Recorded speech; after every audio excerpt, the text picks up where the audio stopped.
नमस्कार. आपण आता 8वीचा पुढचा धडा बघणार आहोत. त्रिकोणाचे शिरोलंब व मध्यगा. त्रिकोण म्हणजे काय ते आपल्याला माहिती आहे. त्याच्यानंतर त्रिकोणाचे 3 प्रकार पण माहिती आहेत. एक असतो लघुकोन त्रिकोण, म्हणजेच ज्याचे सगळे कोन हे 90 अंशापेक्षा कमी असतात, अशा टाईपच्या त्रिकोणाला लघुकोन त्रिकोण म्हणतो आपण. दुसरा असतो काटकोन त्रिकोण, ज्याचा एक अँगल किंवा एक कोन हा 90 अंशाचा असतो, त्याला आपण काटकोन त्रिकोण म्हणतो.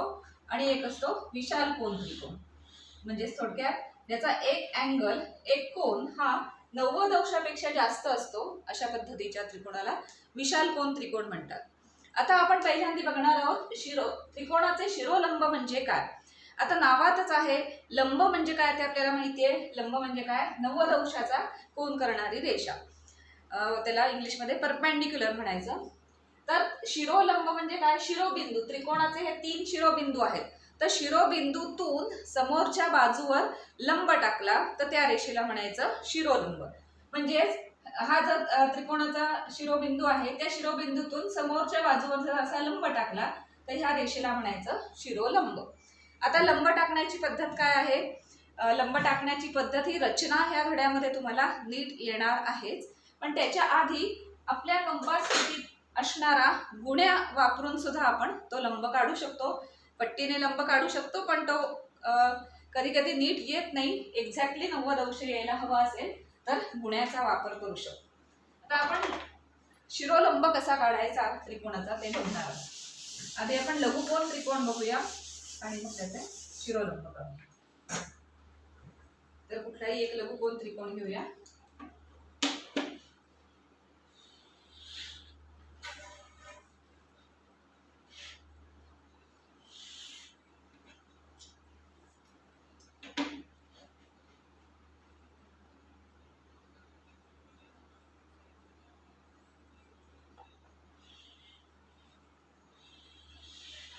हा एक लघुकोन त्रिकोण आहे. आता ABC समजा त्याची नावं असतील, तर ह्याचे आपण शिरोलंब काढायचे. आता त्रिकोणाला किती शिरोलंब असतील, मग त्रिकोणाचे शिरोबिंदू किती आहेत, तर 3 बिंदू आहेत. तिन्ही बिंदूंवरून समोरच्या बाजूवर लंब टाकता येतो, म्हणजेच एकूण त्रिकोणाला 3 शिरोलंब मिळू शकतात. तर आता शिरोलंब काढण्याची पद्धत अशी आहे की हा जो कोन आहे तो बरोबर 90 अंशाचा कोन करतो. आता ह्या रेषेवर समजा A मधून शिरोलंब टाकायचा आहे, तर तुमच्या वहीत ह्या गुण्याचा वापर होऊ शकेल. इथे बघितलं तर मला असं करायचं की हा जो गुण्या आहे तो अशा पद्धतीने ह्या रेषेवर ठेवायचा की आडवी रेषा आहे, आडव्या रेषेला लागली पाहिजे, म्हणजे ही जी लाईन किंवा ही रेषा म्हणजे आकृती लंब येणार आहे. पण वहीत जर तुम्ही बघितलं तर ह्या रेषेवर तुम्ही या BC ह्या रेषेवर ठेवलात हा गुण्या, तर इथे कुठेतरी तुमचा A हा बिंदू येईल, म्हणजे त्या रेषेवर बरोबर तो बिंदू येईल आणि तो तुम्हाला काढता येईल. किंवा असं करायचं, शिरोबिंदूवर असं टोक ठेवायचं, त्याचं शिरोबिंदूवर असं टोक ठेवायचं आणि त्यानंतर जी रेषा असेल खालची, आता हा एवढी मधलं जागा उरते, तर ही जी खालची रेषा आहे त्याला हा इथे समांतर करून घ्यायचं, म्हणजे तिथे जोडून घ्यायचं आणि मग तो काढायचा. तर तुम्ही जेव्हा शिरोलंब काढाल वहीत, तेव्हा आपण एखाद्या छोट्या त्रिकोणाचं दाखवते तुम्हाला.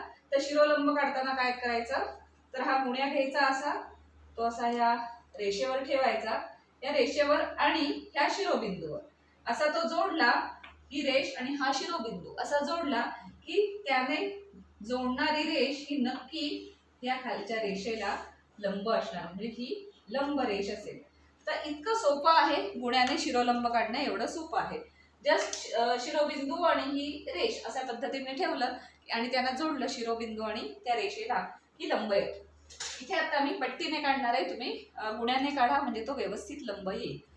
तर या A मधून समजा इथे असा गुण्या वगैरे ठेवलाय मी आणि अशा पद्धतीने लंब टाकलेला आहे, तर हा जो लंब आहे त्याला म्हणायचं शिरोलंब. हा A मधून गेलेला आहे. आता आपण उरलेल्या शिरोबिंदूंमधून पण काढून घेऊया. C मधून काढायचं असेल तर C हा बिंदू आणि समोरची रेषा यांच्यामध्ये गुण्या उभा करून आपल्याला तिथे शिरोलंब काढावा लागेल. अशी रेषा गेली, हा एक शिरोलंब दिला. त्याच्यानंतर B मधून पुन्हा तेच B मधून काढताना B आणि समोरची रेषा ह्याला तो नीट गुण्या जोडायचा आणि त्याच्यातून तो काढून घ्यायचा. तर बी मधून गेलेला हा, ए मधून गेलेला हा, सी मधून गेलेला, असे 3 शिरोलंब आपल्याला मिळाले. ह्या 3 शिरोलंबावरून कळलं काय आपल्याला, हे सगळे शिरोलंब एकाच बिंदूत छेदतायत बघा. सगळे शिरोलंब एकाच बिंदूत छेदतायत, म्हणजे हे तिन्ही शिरोलंब काय आहेत, एकसंपाती आहेत, कारण ते सगळे शिरोलंब एकाच बिंदूत छेदतात. आणि ह्या बिंदूला म्हणायचं लंब संपात. लंब संपात, कारण एकसंपाती आहेत बिंदू, त्यामुळे त्या बिंदूला म्हणायचं लंब संपात. तर अगदी सोपं आहे लंब काढणं. त्यासाठी म्हटलं तसा गुण्याचा वापर करायचा. त्याच्यानंतर कुठल्या ह्या शिरोबिंदूमधून काढायचं असेल तर या शिरोबिंदूकडे याचं एक टोक किंवा एक हे आलं पाहिजे. इथे सरळ रेषेवर ठेवायचं हे अशा पद्धतीने, आणि मग असं ठेवलं की ही सरळ रेषा ह्या गुण्याच्या रेषेला आलेली आहे, समोर त्या गुण्यावरच हा शिरोबिंदू पण आलेला आहे. अशा पद्धतीने एकदा लावला की मग त्याच्यानंतर इथे अशी रेष काढायची, किती काय असणार आहे, लंब असणार आहे समोरच्या रेषेला. तर अशा पद्धतीने आपण शिरोलंब काढले तर लक्षात येईल की एकसंपाती आहे. आता हा कोणत्या टाईपचा, कोणत्या प्रकारचा त्रिकोण आहे, तर हा लघुकोन त्रिकोण आहे, कारण सगळे 90 अंशापेक्षा कमी असलेले कोण आहेत. तर लघुकोन त्रिकोणांचे सगळे शिरोलंब काढले तर ते एकसंपाती असतात असं आपल्याला दिसलं. मग तसंच विशाल कोन किंवा काटकोन यांचं काय होणार आहे ते आपण बघूया. काटकोन काढून बघूया आपण. एक काटकोन त्रिकोण घेऊया. इथे मी पट्टीनेच काढते, तुम्ही गुण्याचा वापर करून काढा.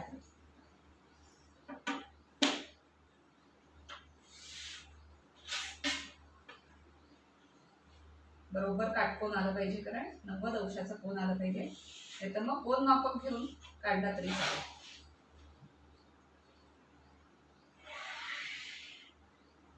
तर हा झाला काटकोन त्रिकोण, कारण का इथे 90 अंशाचा कोन आहे. तर या काटकोन त्रिकोणाचे जर सगळे लंब काढले, आपण शिरोलंब काढले, तर तो एकसंपाती आहेत का ते आपण चेक करूया. पुन्हा तेच की क्यू मधून समोर काढायचा असेल लंब, तर क्यू मधून लंब काढताना समोरच्या रेषेवर इथे गुण्या घ्यायचा, गुणा ह्या रेषेला लावायचा आणि क्यू वर ठेवायचा, म्हणजे तिथून तिथपर्यंत जाणारी रेषा ही त्याची लंब असणार आहे.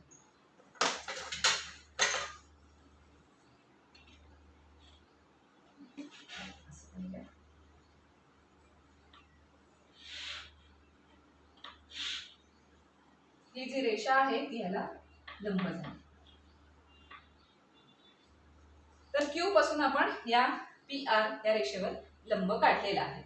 आता आपल्याला काय करायचं आहे की पी मधून समोरच्या रेषेला लंब काढायचा आहे आणि क्यू मधून आर मधून समोरच्या रेषेला लंब काढायचा आहे.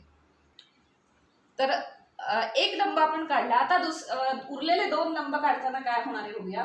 पी मधून समोर लंब काढायला गेले, गुण्या वगैरे घेतला, असं केलं ही तिरकी रेष तर काही लंब होणार नाही आहे समोरच्या रेषेवर, ही नाही होणार, ही नाही होणार, ही पण नाही होणार, कारण इथे 90 अंशासारखं वाटत नाही. असं करत करत करत आपण असं आलो तर लक्षात येईल की हा क्यू हा जो बिंदू आहे या क्यू आर रेषेवरचा, तिथे जर मी ही रेषा काढली पी मधनं तर ती क्यू आर ला लंब असेल.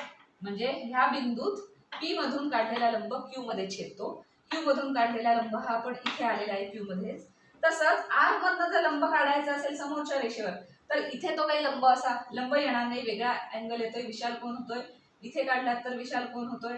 असं केलं तर 90 अंश काही येत नाही. कधी येईल 90 अंश, जेव्हा तुम्ही अशी रेषा ठेवाल आणि आर मधून जेव्हा क्यू ह्या बिंदूकडे न्याल रेषा, तेव्हा इथे तो या रेषेला लंब येईल. म्हणजे काय, क्यू मधून काढलेला लंब इथे समोरच्या रेषेवर जातोय, आर मधून काढलेला लंब क्यू कडे येतोय आणि पी मधून काढलेला लंब क्यू कडे येतोय. म्हणजे 3 लंब रेषा ज्या शिरोलंब झाल्या ते 3 शिरोलंब कुठले आहेत, ही एक शिरोलंब झाली, ही एक दुसरी झाली आणि ही तिसरी शिरोलंब झाली. आता या तिन्ही रेषा कुठल्या बिंदूत येऊन मिळत आहेत, तर क्यू या बिंदूत येऊन एकत्र मिळत आहेत. म्हणजेच या तिन्ही शिरोलंब एकाच बिंदूत मिळत आहेत किंवा एकसंपाती आहेत. आणि तो एकसंपात म्हणजे तो लंब संपात ज्याला आपण म्हणतो तो कोणता असणार आहे, हा क्यू हा बिंदू. क्यू बिंदू म्हणजे आपल्याला गणिती भाषेत म्हणायचं आलं तर काटकोन करणारा जो बिंदू असतो, ज्या ठिकाणी काटकोन त्रिकोणाचा काटकोन होतो, तो जो बिंदू आहे तो बिंदू म्हणजे काय असणार आहे, या काटकोन त्रिकोणासाठी लंब संपात असणार आहे. तर आपण 2 प्रकारचे त्रिकोण बघितले. लघुकोन त्रिकोणामध्ये त्रिकोणाच्या आतल्या भागात लंब संपात आला आणि कायम तसाच येणार कुठेतरी, काटकोन त्रिकोणात कायम हे अशाच पद्धतीने होणारे शिरोलंब काढले की त्याचा लंब संपात बिंदू हा काटकोन करणाऱ्या कोनाशी त्याचा लंब संपात बिंदू असतो. आता आपण विशाल कोन त्रिकोण काढूया आणि काय होतं ते बघूया.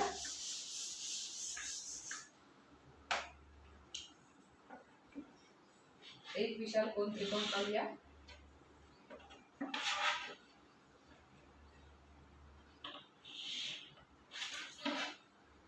आणि त्याचे सगळे शिरोलंब काढायचे आणि ते कुठे मिळतात ते बघणार आहोत. ते एकसंपाती आहेत का ते चेक करायचे आपल्याला. ए बी सी विशाल कोन त्रिकोण का म्हटलं याला, कारण बी च्या ठिकाणी जो कोन झालाय तो विशाल कोन आहे, 90 अंशापेक्षा जास्त आहे. आता याचे आपण सगळे लंब संपात काढूया. आता ए मधून लंब टाकायचा असेल तर आता ऑब्झर्व केलं तर लक्षात येईल बघा, इथे काढला तर काही लंब होणार नाही, 90 अंश येणार नाही. असं करत करत इथे नाही येणार, इथे नाही येणार, असं करत करत लक्षात येईल ए मधून लंब काढायचा झाला तर थोडा बाहेरच्या बाजूला काढायला लागेल, तर हा इथे लंब येणार आहे बरोबर. म्हणजे ए मधून ह्या रेषेवर लंब काढायचा तर ही रेषा वाढवावी लागणार आहे. कुठली? बीसी ची रेषा वाढवावी लागेल, कारण हा लंब बाहेरच्या बाजूस येणार आहे, इकडे कुठेही येणार नाही. तो इकडे का नाही येणार, कारण विशाल कोन आहे, त्यामुळे हे हा इकडचा सगळा हा काय असणार आहे, विशाल कोन असणार आहे. ए पासून 90 अंश हवा असेल तर बाहेर येणार तो, त्यामुळे ही रेषा वाढवून आपल्याला त्याच्यावर लंब टाकावा लागला. म्हणजे ए मधून जेव्हा शिरोलंब टाकतो आपण तेव्हा तो याच्या बाहेर आला, कशाच्या? त्रिकोणाच्या बाहेर आला. आता आपण बी मधून त्या समोरच्या रेषेवर लंब टाकूया. बी मधून समोरच्या रेषेवर जर लंब टाकायचा झाला तर आपल्याला कुठे लंब येईल तो आपल्याला बघावा लागेल. आता आपल्याला बी मधून समोरच्या रेषेवर लंब टाकायचा आहे, तो बी मधून लंब टाकूया आपण. लंब संपात होण्यासाठी बी या शिरोबिंदूतून लंब टाकूया. तर इथे येणार नाही, गुण्या लावून करावा लागेल, म्हणजे तो एक्झॅक्टली लंब कुठे होतोय तो लक्षात येईल. थोडी मोठी रेषा काढणार आहोत, कारण ए मधून येणारी रेषा आणि बी मधून येणारी रेषा एकमेकांना छेदतात का ते आपल्याला थोडं बघायचंय. त्यामुळे आपण थोडी मोठी खालपर्यंत अशी रेषा काढायची, लंब संपात. आता बी मधून हा इथे लंब गेला, ही रेषा थोडी खाली वाढवणार आहे मी, कारण कुठे ती छेदते का हे बघायचंय आपल्याला. ती ए मधून येणारी हा जो इथे ह्या बीसी वर हा अशा पद्धतीने लंब काढला आपण लंब संपात. ह्या बीसी ही रेषा अशी वाढवली की इथे येतो तो लंब, तर ती अशी खाली वाढवली तर त्या या बिंदूत येतो सगळं. त्याच्यानंतर सी मधून आपल्याला आता लंब टाकायचा आहे. सी मधून लंब टाकला तर तो कुठे येणार आहे ते आपण बघणार आहोत. आता सी मधून आपल्याला एबी वर लंब टाकायचं. एबी ही रेषा अशी आहे बघा, थोडीशी वाढवून घेऊया आपण, म्हणजे आपल्याला, कारण इथे येणार नाहीये तो, त्रिकोणावर येत नाही लंब त्याचा. थोडी ही एबी ही रेषा वाढवून घेऊया, कारण एबी वर आपल्याला सी मधून लंब टाकायचा आहे. जसं आपलं बीसी चं झालं, बीसी वर ए मधून लंब टाकताना हा बाहेरच्या बाजूला आला, बी मधून आपण इथे लंब टाकला, फक्त रेषा मागच्या बाजूला थोडीशी आपण वाढवलेली आहे. आता सी मधून आपण एबी वर लंब टाकूया. गुण्यात तुम्ही लावलात तर तुमच्या लक्षात येईल, इथे तर काही 90 अंश होत नाही, इथे नाही होते, इथे होणार नाहीये, इथे पण नाही दिसत आहे 90 अंश. असं करत करत सी मधून साधारण अशा पद्धतीने तुम्ही आलात या बाजूला की तुम्हाला तो लंब आहे असं कळेल. म्हणजे आपल्याला आता सी मधून एबी वर जो लंब टाकायचा आहे तो टाकायचा आणि थोडीशी पुढे वाढवायची ती रेषा. हा एबी वर इथे लंब आलेला आहे, एबी वाढवल्यावर एबीच्या वर लंब आलेला आहे तो पुढे, आणि ही रेषा इथे वाढवत गेलं की ती साधारण या बिंदूतून जाणार आहे. म्हणजेच काय, ही बीसी ही रेषा आहे ती थोडीशी अशा पद्धतीने वाढवली, ए मधून त्या बीसी वर लंब टाकला तो बाहेरच्या बाजूला आला, सी मधून एबी वर लंब टाकायचा होता तिला पण थोडीशी वाढवायला लागली, मग सी मधून एबी ह्या रेषेवर लंब टाकायचा तर ते लंब इथे आला.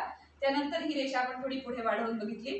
त्याच्यानंतर बी ह्या शिरोबिंदू मधून समोर लंब टाकलेला आहे समोरच्या रेषेवर, तो थोडासा मागे वाढवला तर आपल्या लक्षात येईल की सगळ्या रेषा, सगळे लंब संपात हे कुठे आलेले आहेत, तर इकडे बाहेरच्या बाजूला एकाच बिंदूमध्ये सगळे येऊन मिळतात. म्हणजे विशाल कोनासाठी सुद्धा सगळे शिरोलंब हे एकाच बिंदूत मिळतात आणि हा त्यांचा लंब संपात बिंदू आहे. हा त्यांचा लंब संपात बिंदू आहे. आणि तो बघितला तर ABC हा त्रिकोण इथे आहे, AB आणि C, आणि लंब संपात बिंदू कुठेतरी असा बाहेर लांब आलेला आहे. तर विशाल कोन त्रिकोणाच्या बाबतीत लंब संपात बिंदू कुठेतरी बाहेर लांबच्या बाजूला म्हणजे बाहेर लांब येतो. म्हणजे तिन्ही त्रिकोणांमध्ये कसं आहे, लघुकोन त्रिकोण घेतला तर त्यांचे सगळे शिरोलंब एकसंपाती असतात, ज्याला आपण लंब संपात म्हणतो. आणि त्यांचा लंब संपात हा त्रिकोणाच्या मधल्या म्हणजे आतल्या भागातच असतो. विशाल कोनाचा लंब संपात हा त्रिकोणाच्या नेहमी बाहेरच्या भागातच कुठेतरी येणार आहे. आणि काटकोन त्रिकोणाचा लंब संपात हा कसा येणार आहे, तर काटकोन करणारा जो बिंदू आहे म्हणजे हा जो काटकोन करणारा बिंदू असतो तो म्हणजे त्रिकोणाचा लंब संपात असतो. तर हे झालं त्रिकोणाचे शिरोलंब काढणे आणि त्याच्यावरनं त्याचा लंब संपात कुठे आहे हे बघणे. आता याची प्रत्यक्ष रचना म्हटलं, नेहमी म्हणते मी तुम्हाला की रचना हा जो धडा आहे त्याच्यात व्यवस्थित आपण कोनमापक वगैरे, कोनमापक आणि त्यापेक्षा कंपास पट्टी यांचा वापर करून व्यवस्थित त्या सगळ्या रचना करणार आहोत. आता फक्त आपल्याला ह्या धड्यामध्ये लंब संपात म्हणजे काय आणि शिरोलंब कसा काढायचा एवढंच आहे.